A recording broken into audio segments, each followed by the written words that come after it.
సూచించింది ఈ రెండు కూడా ఇంప్లిమెంట్ అవుతాయి. ముఖ్యమంత్రి గారు అధిష్టానం పరిధిలో ఉంది, నా పరిధిలో కాదు. తీర్మానం వల్ల ఉన్న విషయం కూడా మంత్రి అది పిసిసి విషయం, పిసిసి మరియు ఏఐసిసి క్రమశిక్షణ కమిటీ చిన్నారెడ్డి గారు కూడా నోటీస్ ఇచ్చిన పేపర్లో చూసిన. దాని గురించి నాకు అంత మాట్లాడే టైం లేదు, మాట్లాడడం కూడా వేస్ట్. ఎందుకంటే మేము 56.6% బీసీగా తేల్చినాం.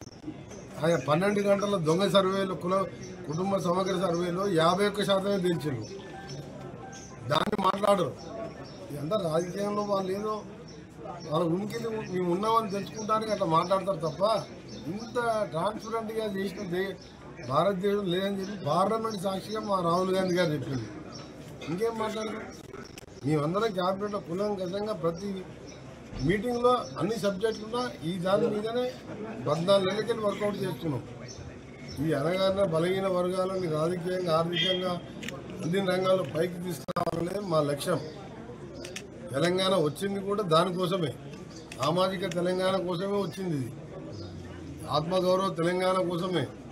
వాళ్ళలాగా నలుగురిని వాళ్ళ కుటుంబ సభ్యులు పెట్టుకొని పాలిస్తానికి కాదు. ఇది మీరు చూడండి రాబో కాలంలో ఏం జరుగుతుందో. మీ పార్టీ ఎమ్మెల్సీ ఇప్పుడు మన రాష్ట్రం ఈ విధంగా చేసింది. తప్పకుండా దీన్ని సక్సెస్ చేస్తాం. ఈ లోపు ఎన్నికలు వస్తే పార్టీ పరంగా 42% ఖచ్చితంగా 42 పైననే ఇవ్వాలని చెప్పి నిర్ణయించి ముఖ్యమంత్రి గారు నిన్న సిఎల్పి మీటింగ్లో కూడా ప్రకటించడం జరిగింది. దాని విషయంలో వర్గీకరణ విషయంలో వెనుకడుగు వేసే ప్రసక్తి లేదు.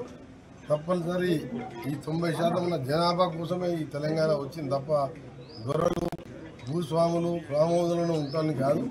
అతను వాళ్ళు ఫామ్ హౌస్లలో ఉండి కులగణనలో పాల్గొనకుండా వాళ్ళు మాట్లాడే హక్కే లేదు. ఆ కుటుంబానికి ఒక కవిత ఒకటి మా కులగణలో పార్టిసిపేట్ చేసింది.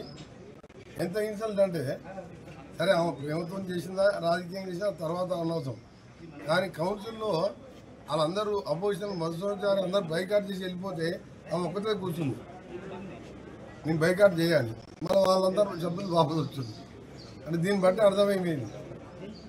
అందుకని దాన్ని ఇంప్లిమెంట్ చేసే వరకు వదిలిపెట్టే ప్రసక్తే లేదు.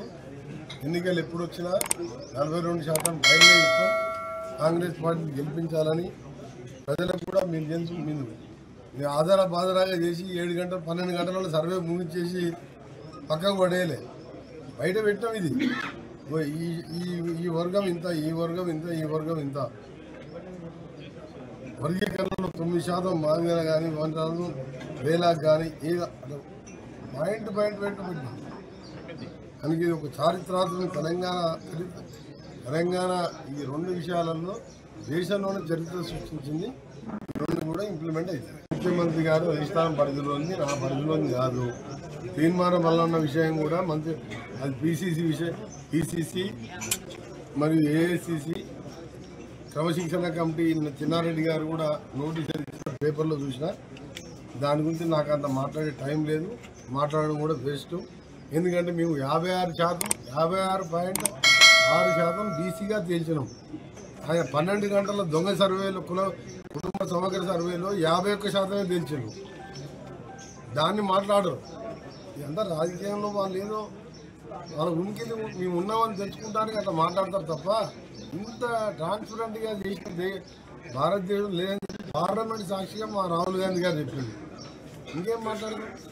మేమందరం క్యాబినెట్లో కులంకషంగా ప్రతి మీటింగ్లో అన్ని సబ్జెక్టులున్నా ఈ దాని మీదనే 14 నెలలకెళ్ళి వర్కౌట్ చేస్తున్నాం. ఈ